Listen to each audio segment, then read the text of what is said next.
Welcome to today's episode of Price Sell Paint. We are extremely excited to be joined by one of the great legends in the industry, Jim Falk. Jim is the Vice President of Sales at Nolan Painting in Philadelphia, Pennsylvania. If you don't know Jim yet, you are in for a treat. Jim is one of the most accomplished sales professionals in our industry. He has not only consistently sold at a really high level for decades, he has also helped to train many of the top performing sales reps in our industry. Stay tuned for many nuggets from Jim. Welcome to Price Sell Paint, the go-to podcast for painting contractors and sales professionals in the painting industry. Hosted by industry experts John Bryant and Michael Murray. This podcast is proudly powered by PaintScout, your partner in painting success. Hey everyone, welcome back to the Price Sell Paint podcast. Guys, today we have a great guest. If you don't know Jim Falk, I'm excited for you to hear a little bit about who he is. Jim is a dear friend of mine and Michael's. We've had the privilege of learning from Jim for myself the last 10 years. And Jim's had an amazing impact kind of behind the scenes as a sales trainer with the Nolan Consulting Group. And now as the VP of sales of Nolan Painting, which is one of the nation's largest painting companies. Jim manages 9 sales reps and has, just had an amazing impact on so many of us here in the painting community. So Jim, welcome to the podcast, man. Awesome. Thank you guys both. Excited to be here with you. Now, did I miss anything in there, Jim? Is there any other highlights that you need to let the world know about here? So we're, no, you hit it pretty much well on the head. So right now we're a residential repaint company. Mm-hmm. We're on pace to do over 15 million in revenue this year. We have 8 salespeople, which includes me, and then we're looking to add another by the end of the year. So we're excited about growth opportunities. We continue to grow geographically, even to a smaller degree, getting into some light commercial repaint work as well. But we're excited about what the future holds for us here as a company. That's great. Yeah, and I think, what I said off the start, just about the training and kind of what you've ultimately, brought to our lives. We want to dig into this a little bit, get some of that 30 years experience and just try to, learn a little bit about what this takes. Because so many people in this industry need help with sales. And you've been able to deliver that in a really, really, really helpful way. That's had a kind of this long tail benefit to all of us. So we're excited to dig into that. Well, I think you just so casually dropped that like $15 million number, which let's not, that's insane, right? Average company in our industry is doing, 150,000 or something like that. You've been doing this a while though, Jim. You've been at Nolan Painting for much of this rocket ship ride over the last couple decades. How long have you been there? And what was it like when you first got to Nolan Painting? Yeah, it's a great question, Mike. And it has been a rocket ship ride, albeit it's been a 20-year ride for me here at Nolan Painting so far. So I joined the team at Nolan Painting officially in January of 2004, so at my 20th year with the company. And when I joined the company that year in 2004, we did $3 million in revenue for the first time as a company. So obviously we were much smaller back then, but there was the same level of excitement because it was the first time that we'd hit 3 million and we were convinced we were poised for growth with the strategy we had in place, the systems, the business systems we had in place, the people we had on the bus along for the ride. We felt like we had it all put together. I do want to share, because I think it's important for everybody to hear a little bit of my background and story. So I started, actually, this is my 30th year in the paint industry. My first 10 plus years was on the manufacturing end. And I got to know Kevin, John, Steve, a lot of the people here at Nolan Painting really well as a customer of mine. I was selling paint to them. And in the early 2000s, there were some very organic talks about, potentially me coming aboard as a salesperson and helping the team grow. And I was excited at the opportunity because I really love the company and the values and the people that were running it. But at the time, I got to share, I was an extremely frustrated sales rep. And there was a period of time in my life where I debated whether I really had the mettle for sales. So the company I was working with at the time, which was a local family company, kind of worked my way up the ladder, corporate ladder, so to speak. For years, I operated as what was known as an operational sales manager and ran stores for the company, which I loved doing. I mean, I had a very loyal base of clients. I liked interacting with people. It was in a controlled atmosphere, stores, and I flourished doing that. And in talking with the vice president of sales of that company at the time, the next logical step, moving up the corporate ladder, was to go into outside sales. It's like, you're going to move up higher in the company. This is how you make more money. And I'm thinking to myself, okay, well, that seems like a no-brainer. Like, I like people. I like interacting with people. I like talking with people. That should be a slam dunk. And so I went into outside sales, which was known as a district sales manager, and I did anything but flourish. I floundered for 2 years. And there was no formal training, really no corporate leadership. It was basically go out and call on people that aren't buying from us and do the best you can. I mean, there was no rudder to steer the ship. It was just figure it out on your own. And I floundered at that for a couple of years, and I became a really frustrated salesperson to the point where I almost hated getting up in the morning and going and spending another day in sales. So at this time, as Kevin and myself and John here at Nolan Painting were having more discussions, I confided and said, I'm not quite sure that this is really what I want to do, being sales for the rest of my life. And at the time, Nolan Painting had just engaged with a sales training company. And Kevin had offered for me to join them. I'm still working for the other company at this time. He said, listen, I'll cover it. We'll cover the expense, and why don't you give it a shot? And I thought, okay, I got nothing to lose. And that initial training, at the time they called it a jump start. It was like a 3 or 4 month intensive training program.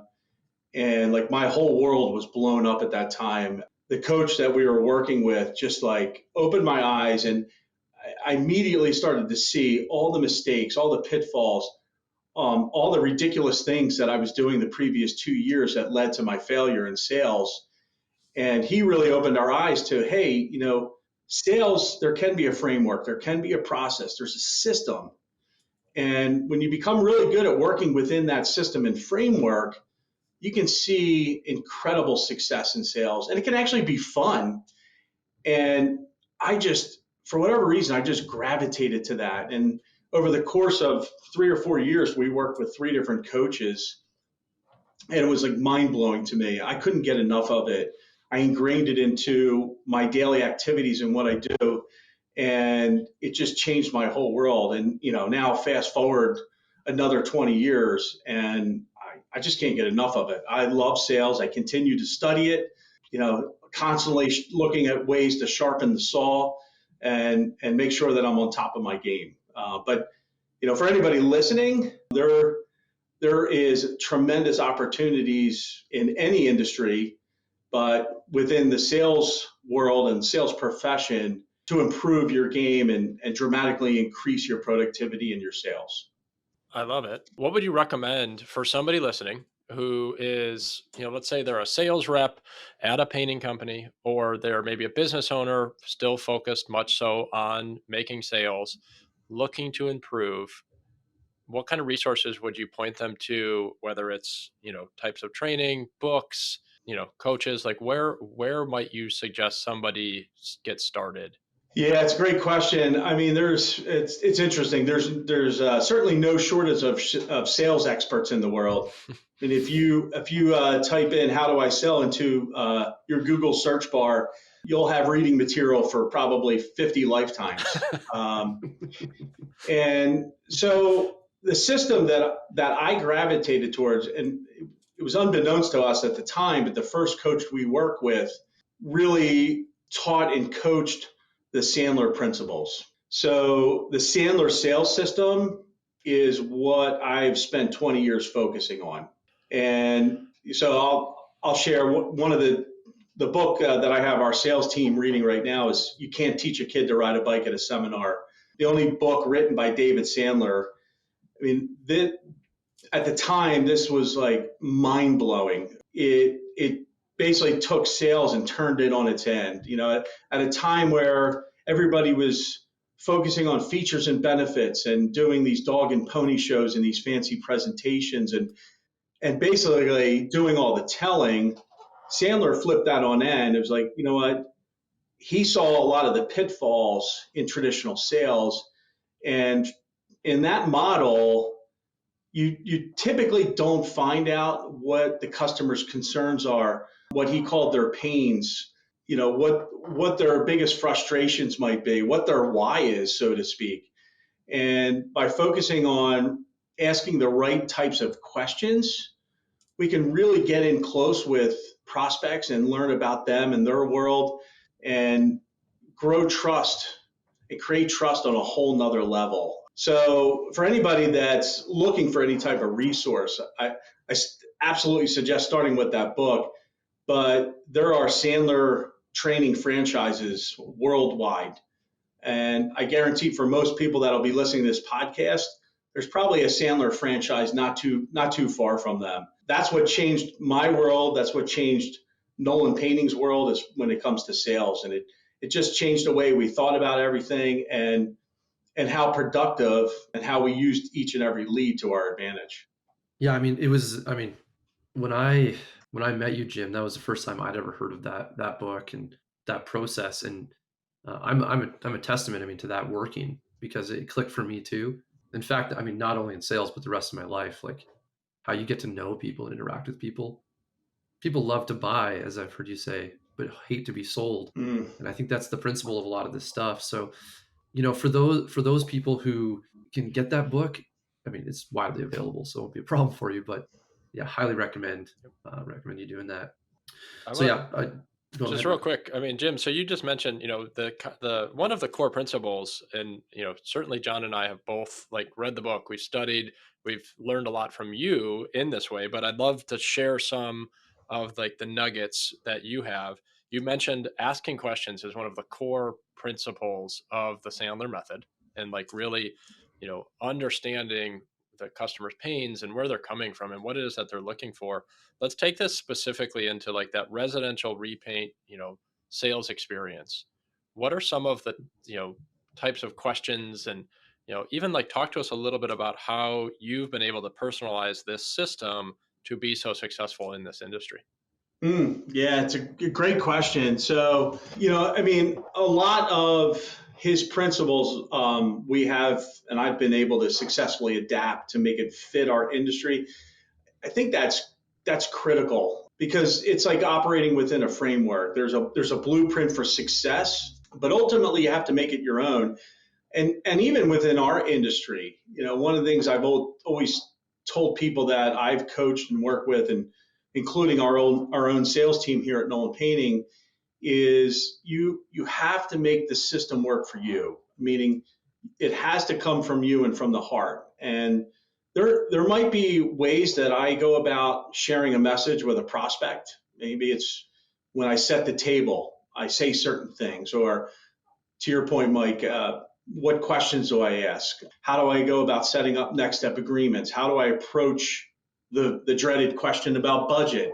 And there's things that I say and there's ways that I convey them that might not be comfortable to any number of my sales team members here. And I encourage them to take the time, how would you say it? How does it come off natural for you? Because you can copy what I say, or I can try to copy what one of my sales reps says. But if it doesn't come off natural, you better believe, if it doesn't come off natural in your head, you better believe it's not coming off very natural to the prospect. And then you run the risk of pushing them away and having them shut down, which is really the opposite of the intent. So in regards to particular questions, sometimes it's the simplest questions that garner the most interest and intrigue and open the lines of communication. So one of the things I always ask up front, usually early when I'm setting the table or that first initial 3, 4, 5 minute conversation is, Mike, can I ask you to share, what were you hoping to learn about us or the process today to feel comfortable and confident that we may be a good fit, right? It's a very simple question, but it's an open-ended question, right? They can't simply answer yes or no, but it gets them to start thinking. And usually when I ask that question, they put some thought behind it. You can almost see them processing, like their eyes might look up one way or the other, or they turn for a second. I've even had people say, that's a great question. They kind of stroke me in the process, which is kind of fun. But that simple question will give me clues as to where I need to steer the conversation and have at least an upfront understanding of what's going to be important to them. But I ask other questions of, such as, if you were to share with me your 2 or 3 biggest concerns when it comes to hiring and trusting a professional contractor, what might that sound like? What are your most important considerations when you look to hire somebody? Things of that nature, like always open-ended questions, because I have this healthy curiosity. I just want to get to know that prospect and get in closer to them. And John, I love that quote. The old saying is that people hate to be sold, but they sure do love to buy. And that's what I always viewed this as. Like, when I interact with prospects, I don't view myself as a salesperson. I've reframed and retrained the way I think about it. And what I view myself as really as a consultant. A good consultant does what? A good consultant asks a lot of questions. They want to get to know that prospect on a better basis. What's important to them? Where the pains lie?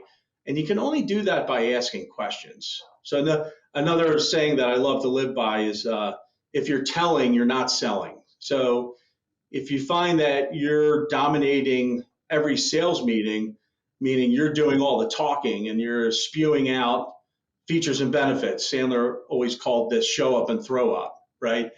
If you're dominating the conversation that way, you're likely not selling, because you're in essence trying to talk that prospect into something rather than really getting to know them and understanding them. And people, another saying, I got a ton of sayings that I love, but another one is, prospects don't care about how much you know until they know that you care. And the only way that they know that you're going to care is for you to learn to ask questions and then shut up and actively listen. The better you are at that, the closer you're going to get with prospects and the more trust you're going to gain. I mean, I hope anyone listening goes back and just writes down, re-listen to some of the things that Jim just said. And, to Jim's point, it's not about like just, memorize those questions, but it's the understanding that if you are struggling, you might want to go back and just really think about, like, am I doing most of the talking? Do I think of my job as, the customer called me out and I show up and say, okay, which rooms do you need painted? All right, give me a few minutes here. I'll have a price for you. And, you show them the price and, let me know if you want to do this, or I'll call you next week, kind of an approach, which I think is probably, what most common, as opposed to, slow down, let's ask some questions. We all think that customers are going to buy because of the price. But what I hear you saying, Jim, is they're buying for all sorts of different reasons. And, if we're just going there to give them a price, we're going to be leaving a lot of opportunities on the table. I mean, 100%. I couldn't said it better myself. I mean, in our marketplace, and I'd be willing to bet for anybody listening to this podcast, that is running a legitimate company and looking to grow, they're probably not the cheapest contractor in their marketplace. And I mean, we're the highest priced contractor in our marketplace. And it's not uncommon when we're competing against other contractors that are 20, 30, 40% of our cost, sometimes even less. But you can't view painting as a commodity. It's easy to do, and I'd venture a guess, just based on my own experience, that a lot of the prospects you meet with up front view it as a commodity. Okay, meaning, okay, I'm going to interview 3 painters in a commodity business. What wins? The price, right? If you have a prospect that interviews contractor A, B, and C, they view them all the same. It's a commodity. Painter's a painter's a painter. They're all doing the same things, right? Then you, as a consumer, you'd almost be silly not to go with the lowest price. Like, why would you choose the middle or the higher price? Well, when we're the highest price contractor in our market, we can't afford to think that way. We'll lose our shirt. We wouldn't be around this long. And so, it is critically important to, when we meet with prospects, to slow down the process, right? Even doing things like setting the table and creating an upfront contract with prospects is a game changer. It automatically changes the way they think about the interaction that they're about to have.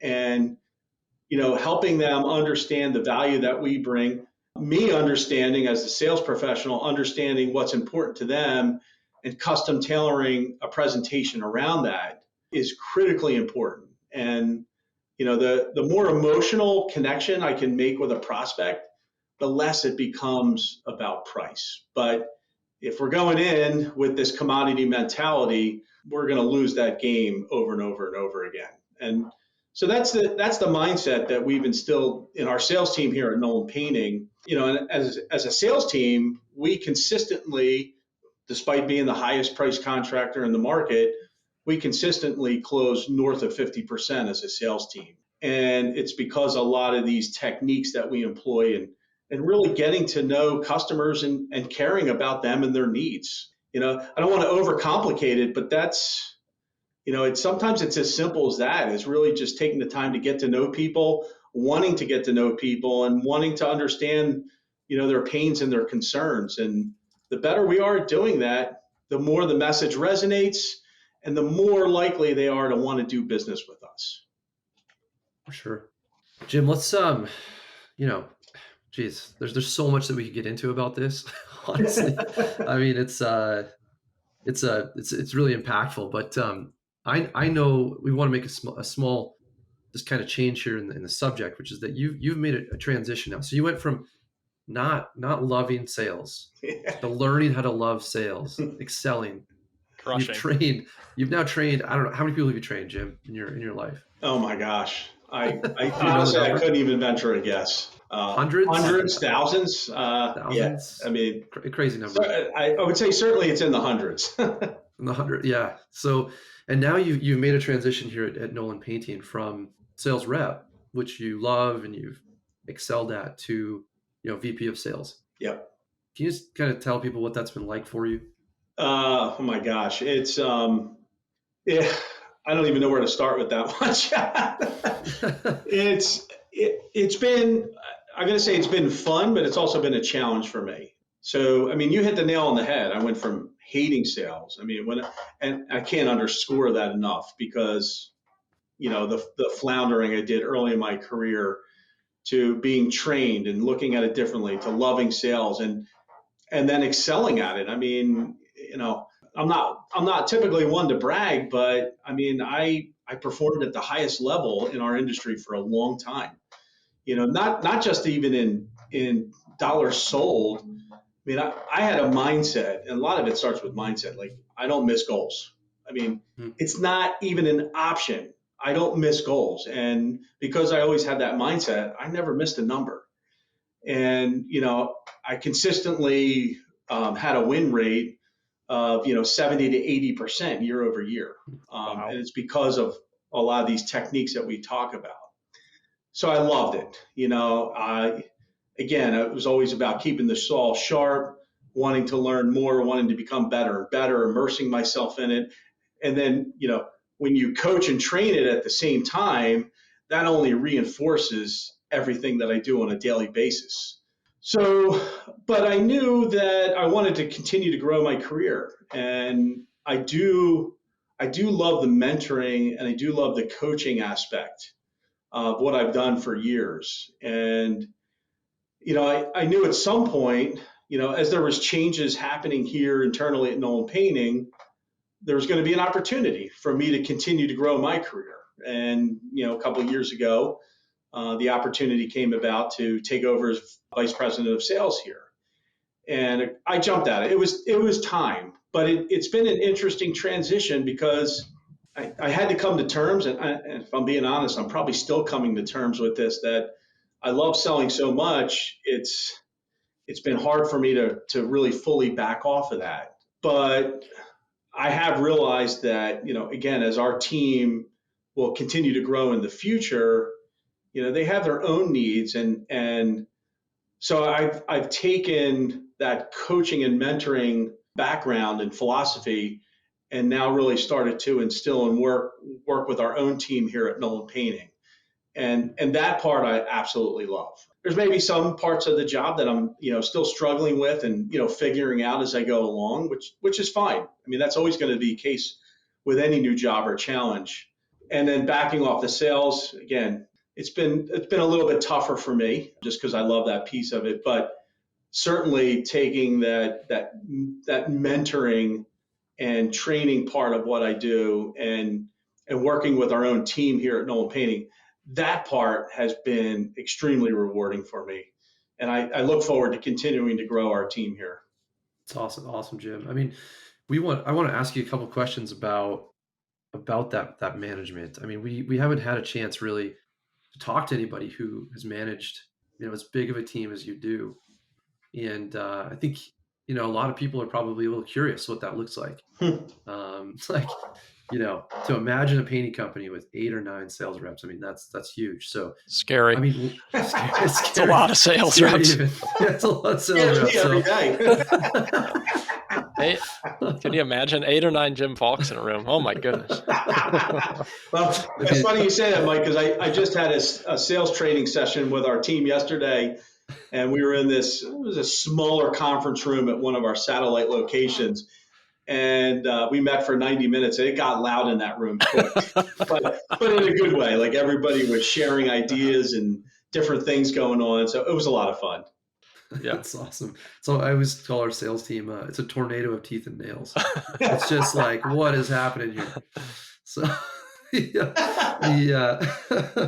so anyways, I mean, for those who are interested, I mean, like what does how do you structure the time for this many people? What's your expectations? You dig into a little bit of that?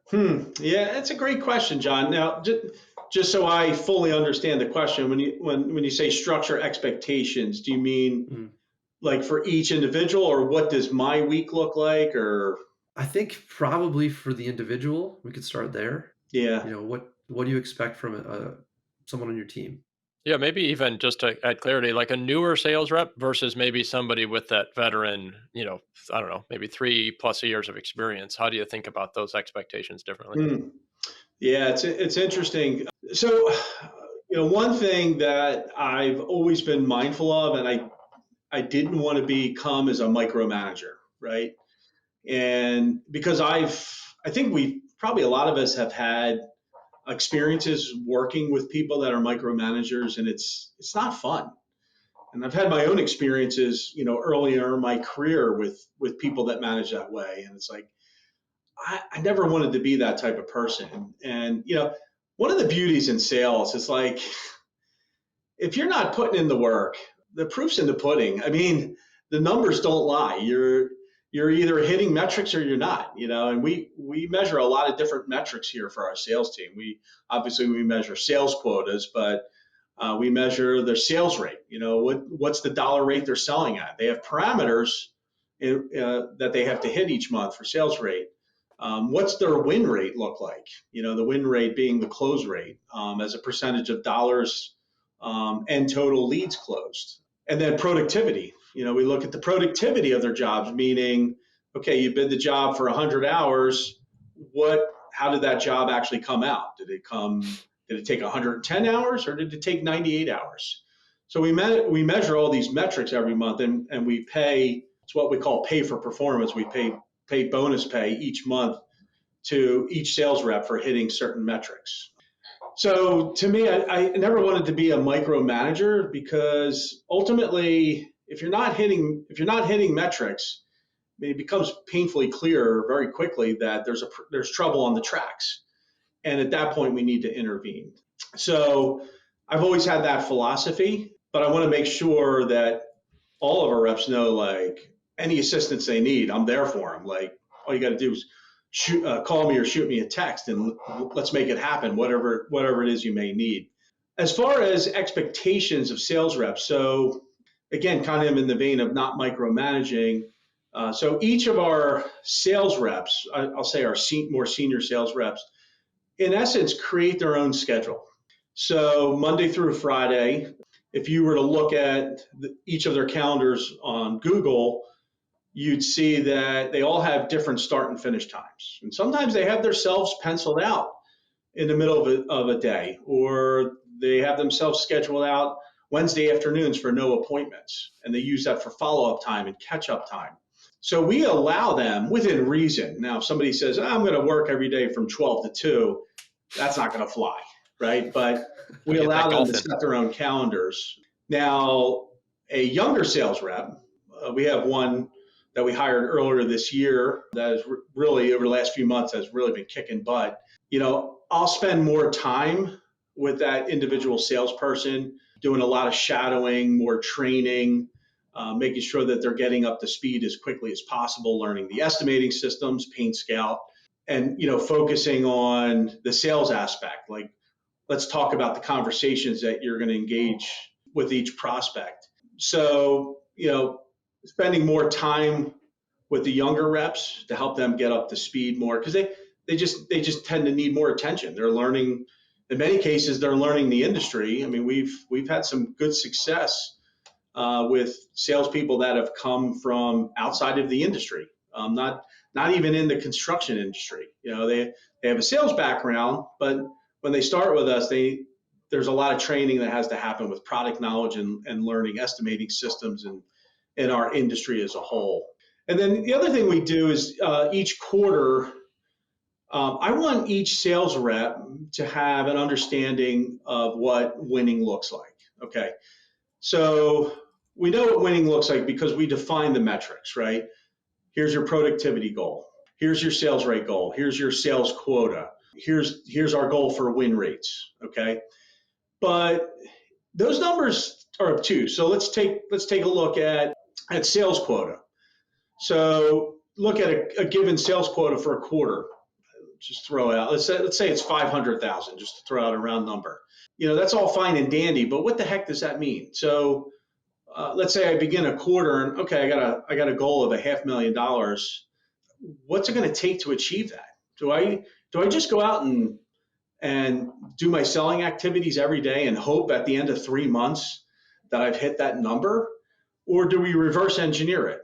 So I help each individual sales rep create their own cookbooks every quarter. So a cookbook, for anybody that isn't familiar with the concept, is reverse engineering, right? It's starting with your goal, understanding what your average job size is, and understanding what your average win ratio is.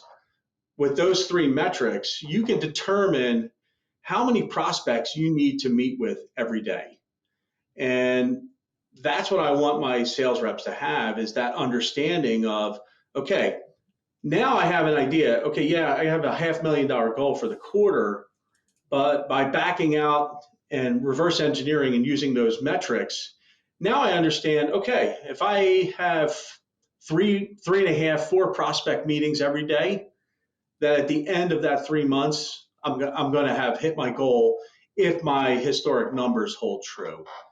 And in fact, it's really interesting. When I talk to some of our reps, they'll even share with me, it could be the end of the week, and I'll ask them how was the week? You look at anything good? And they'll share with me, yeah, I'm right on track, and I had to meet with 20 prospects this week, and I hit my 21st today on Friday afternoon, so I'm right on target. So a lot of them really embrace those metrics and numbers because it helps them understand what they need to be doing on a daily basis to ensure they're going to hit their goal at the end of the month or at the end of the quarter. I love it. I mean, I hear you saying, which is just taking those bigger numbers and starting to break them down into the monthly, weekly, daily activities, super critical. I would love to be able to give maybe a little bit of specificity. One of the things that John and I have heard, and I've struggled with as well, is like, what does good look like? Obviously, everybody's market is different and things like that. Some specific questions to throw at you. How many estimates per week would you say is a good target number for a sales rep in our, let's say, res repaint industry? Yeah, that's great. Great question. And I know this has been debated in the past. So I can tell you from my experience when I was selling full time, and I do think some of this is based on the individual. But for me, I always felt that 20 prospect meetings a week was right in my sweet zone. So, 5-day week, figure four a day. Okay. What I found is that, okay, yeah, you could do 6, 7, 8 a day if you're really pushing it. But what happens now? You have a shorter amount of time to spend with every prospect. So basically, when you have a shorter amount of time and you have a lot of things swirling and going around in your head, you fall into bad habits. So you stop selling and you start telling, and you're trying to get in and out of every appointment as quick as possible. You're trying to develop an estimate. You're trying to develop a scope of work, and you're not having great conversations with prospects. And I found that to be a waste of time, because my goal was, as a sales rep, was always not to develop a transaction, right? Okay, I sell somebody something, they buy it, it's transactional. But my goal was really to become more of a trusted advisor, right? Make it more relationship driven. And the only way I could do that was by spending more time with every prospect, slow down the process and get to know them more. And, as we were talking about earlier in the podcast, slowing down meaning asking more questions and getting to know them and engaging them. That's how you develop relationships. And, that type of mentality pays dividends over time. You can't do that when you're doing, 5, 6, 7 estimates a day. It's impossible. And in fact, one of the things that we changed here at Nolan Painting years ago was, when I first started, we had an hour allotted for every appointment. And when we realized, okay, we need to slow the process down, then we increased that to an hour and a half. And now we look at it, okay, if it's a full interior, if it's a larger project, we're allowing 2 hours for that appointment, because we want that salesperson to slow the process down and have those engaging conversations. I love it. When you say 2 hours, Jim, is that just on site, or is that also with, drive time and all that kind of stuff? That will include, great question, John. That will include drive time as well. But we've cut drive time down significally, because are you guys flying now? Helicopters? What are you doing? I'd love that, man. Private jet. Private jets, it. No, we have our sales team, just like our field operations. We have our sales team broken into geographies. So they each have a target geographical area that they work within, and it just makes best use of time for them. And they get to know the neighborhoods a lot better.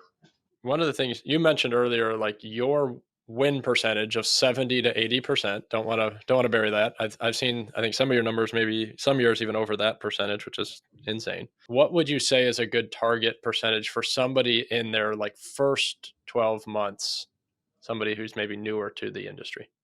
Yeah, I would say 70 to 80%. No, I'm just kidding. Like it. High expectations. You're going to come here, you're going to perform. No, so I'll share that our team here at Nolan Painting, our expectation is north of 50%. Okay.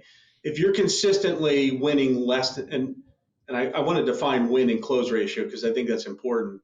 But if they're consistently winning less than 50%, that suggests to me and the team here that there's a problem. They're having difficulty selling the value, and they're probably viewing our product, and they're allowing the prospect to view our product as a commodity. But I think for a first year rep, especially if they came from out of the industry, and boy, there's so much to learn, as you guys well know. The painting industry, well, look from the outside looking in, it seems like, oh, it's simple. You buy a can of paint, you roll it on, but we all know there's a lot of technical knowledge that goes behind it. So learning estimating skills. Now, with the help of programs like PaintScout, boy, that makes that a lot easier to train now, which is awesome. But there's still a learning curve. PaintScout is a blueprint to point you in the right direction, but there's still things that we have to account for that's outside of that framework. So teaching that and learning that, learning the sales process. I mean, there's a lot going on for somebody that's come out of the industry and a lot to learn. So I look for, personally, if they're a good salesperson, even new to the industry, they should be at least 40%. That's the goal I look for.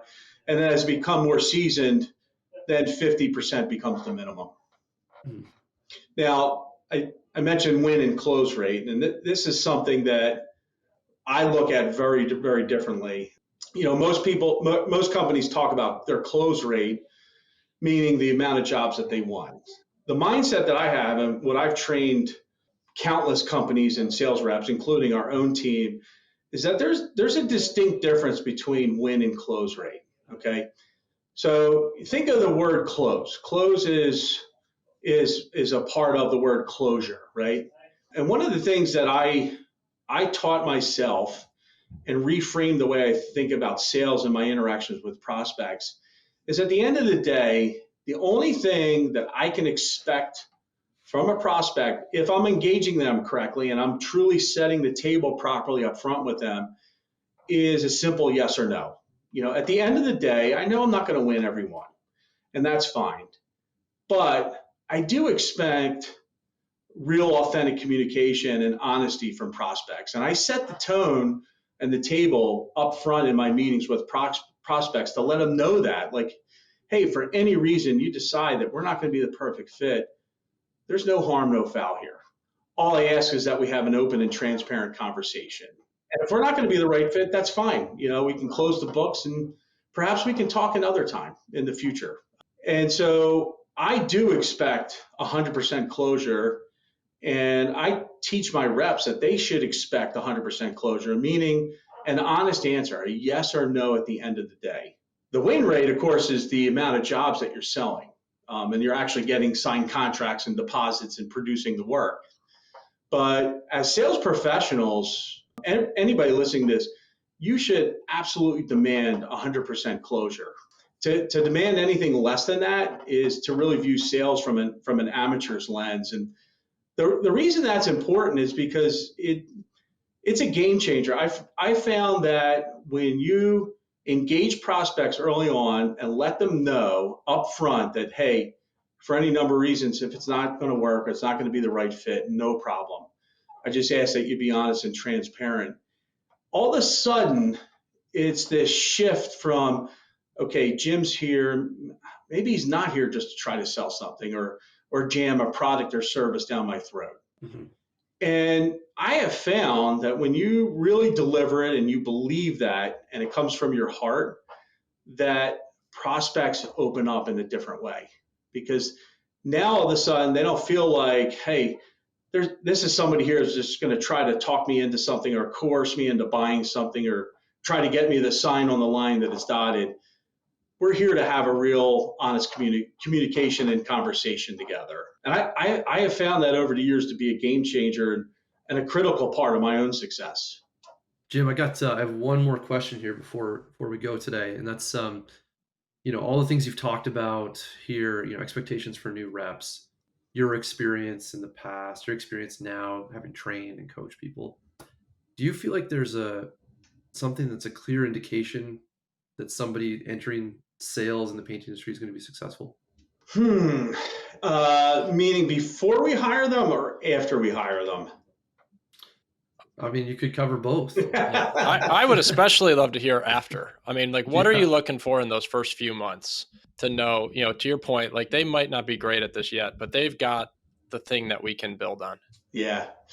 Well, I can tell you, so I think this is constantly a work in progress because I truly believe that hiring a great salesperson is, and somebody that fits your company, meaning your values and your culture, it's not an easy thing to do. And as many successes as we've had along the ways, we've also had failures as well.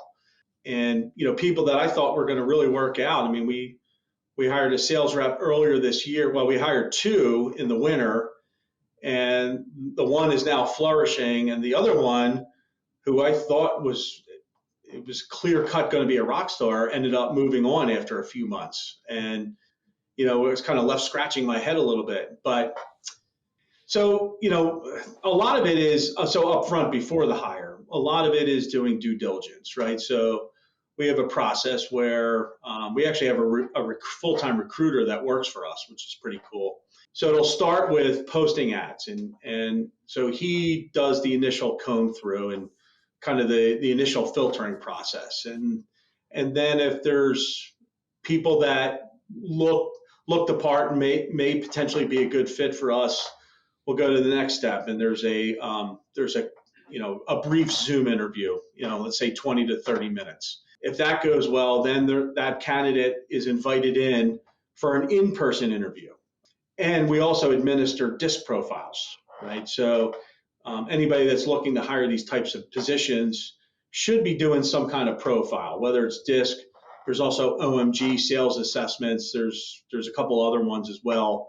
But for years we've used disc, and disc is a personality profile. So, you get to know the person that you're interviewing, and there's a certain personality and personality traits, effective traits that we look for in a disc profile, right? They tend to be high D personalities, which is the dominant personality, meaning they're not afraid to go for closure. They're not afraid to ask for the sale. They're not afraid to ask the hard questions. They're not afraid to talk about money and budget and all those good things. And then we also look for an effective trait of being a high I, an influencer, right? Gregarious, a social person, somebody that actually likes being around other people. I would say that's pretty important if you're entering the world or in the world of sales.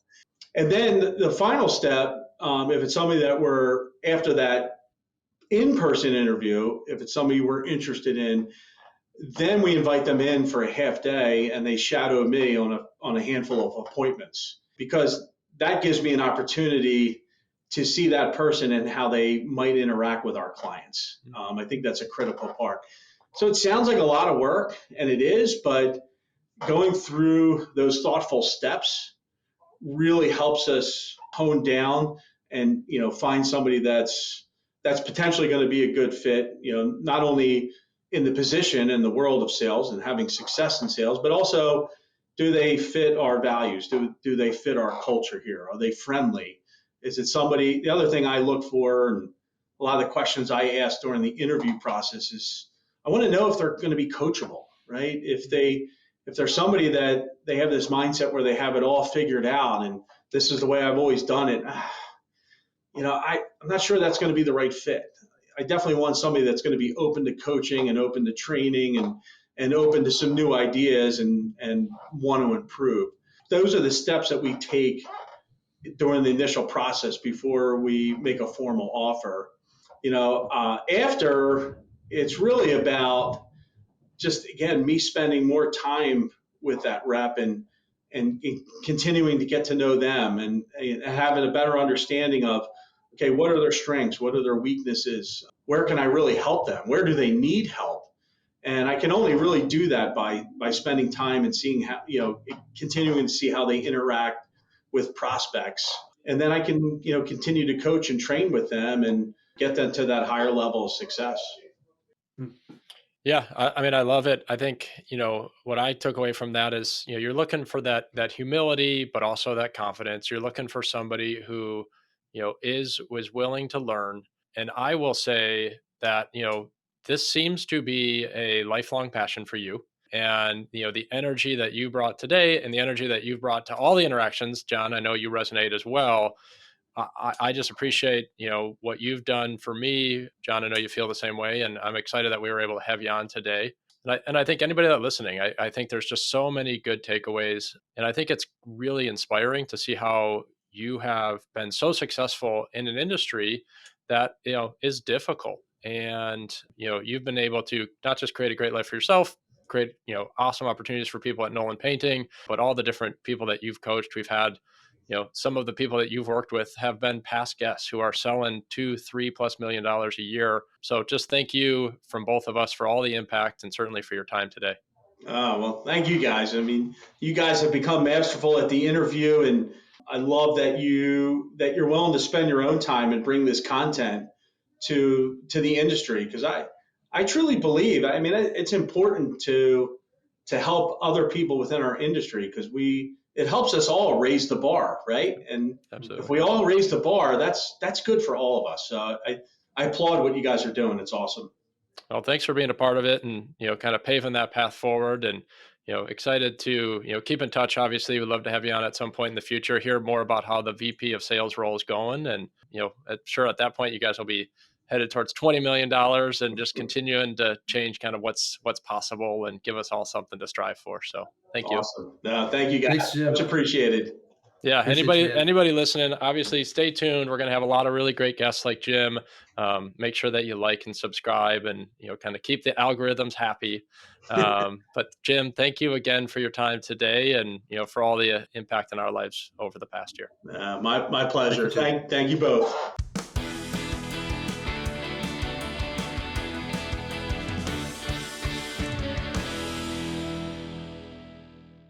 This podcast is proudly powered by PaintScout, your partner in painting success.